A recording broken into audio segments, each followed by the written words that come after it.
Hey everybody, this is Patchy from Infinitys.com. In this Vblog, I'm going to be covering the ping of death. And the reason why I'm doing this video is because there's a lot of people just starting out hacking and have heard of it, but don't know exactly what it is. And they still think it's a useful attack today. You can go on YouTube and watch tons of videos of these little kids making batch files that send pings with random payload sizes. That's just horribly incorrect. That's not what the ping of death is. The ping of death basically is crashing a computer by sending a ping, also known as a IMCP echo request, with a packet greater than 65,535 bytes. And the reason why this causes a problem is because an IP packet can only go up to that size, including the header, which is about 20 bytes typically. Packets that are larger than the maximum size are fragmented into smaller packets, which are then reassembled by the receiver. A echo request is contained inside an IP packet with about 8 bytes of header information. Therefore, the maximum allowable size for a ping is 65,507 bytes. Fragmentation makes it possible to send a ping with more than 65,507 bytes of data. Typically, machines don't process the packets until all fragments have been received. When the machine tries to reassemble the packet, it causes an overflow in internal variables, which leads to a system crash. Some vulnerable systems are Windows 95, Windows NT, Windows 3.1, MS-DOS, Mac OS 7, Solaris 2.4 and 2.5, and Linux versions less than 2.0.23. Modern operating systems are not vulnerable to the ping of death. Alright, I'm going to demonstrate the ping of death by crashing a Windows 95 computer.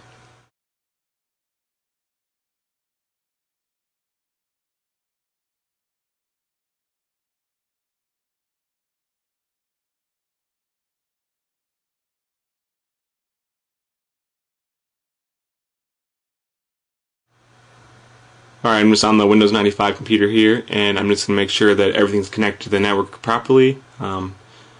Make sure it has an IP address. In Windows 95, there is no IP config, it's win IP config. And also I'm going to check to make sure I can ping the router. So it looks like everything's working properly. Now we can switch over to our attacking computer and perform the ping of death. I've uploaded some C code to my website, which will allow you to perform the ping of death. Alright, I'm just going to download it. And so basically this code will create a ping with a payload larger than 65,507 bytes. And it also allows you to specify the destination IP address, of course, and the source IP address, so you can spoof where it's coming from.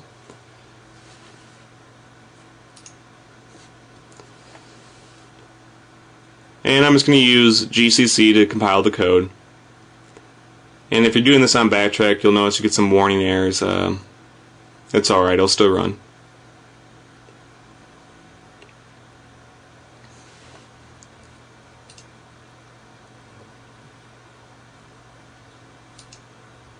Alright, so I'm just going to run it, and all I have to do is specify the Windows 95's IP address, and then a source IP address. I'm just going to put the default gateway, and the number of times you want to send the ping of death, and I'm just going to put 15 just to make sure it crashes the other computer. And before I run this, I'm going to go back to the Windows 95 computer and start a scan disk, just so you can see exactly when it crashes.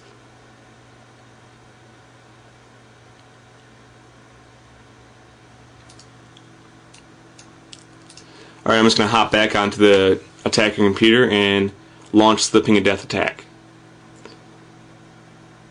And you'll notice on the Windows 95 computer, as soon as I send this attack, everything just stops. The scan disk stops, the little disk at the top stops spinning, everything just crashes, you can't do anything, it's completely fucked. I thought this was a little anticlimactic. I was hoping for a blue screen of death, but apparently it doesn't do that. It just stops working completely. And the only way to fix the computer is by doing a hard reboot.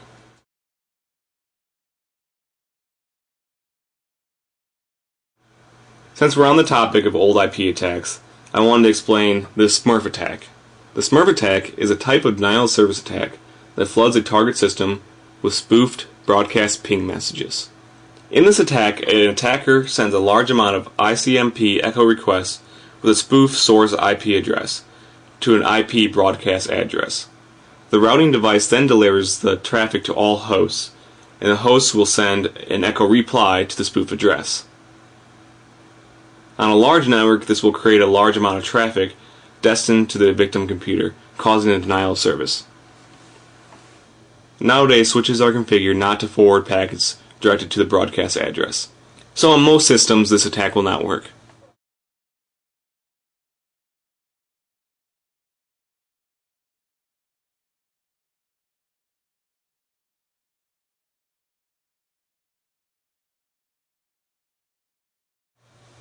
Now before I end this video, I wanted to enjoy the awesomeness that is Windows 95. One thing I remember about Windows 95 is they had the best wallpapers, man. Look at this shit. Straw matte. Who the fuck wants their wallpaper to be straw matte? Oh yeah, and they have these patterns. What the fuck? Does anybody actually use this shit?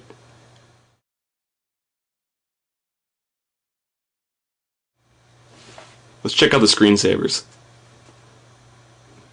This fucking screensaver was the best, man. When I was a kid, I used to watch this shit all the time.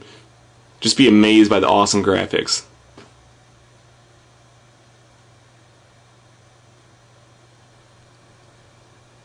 Alright, next I'm just going to check out Infinity Exist on the old Microsoft Internet Explorer. Wow. That is amazing.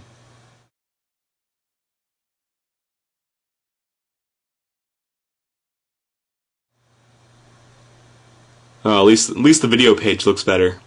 Gotta love the 16-bit color. This is great.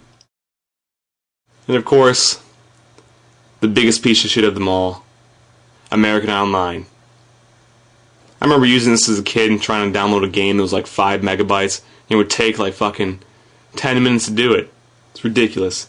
And everybody remembers the annoying modem sound that you have to listen to while it's connecting to the internet. Why the hell do they put the output of the modem and hook it up to the speaker? That doesn't make any sense. Why the fuck would they do that to us?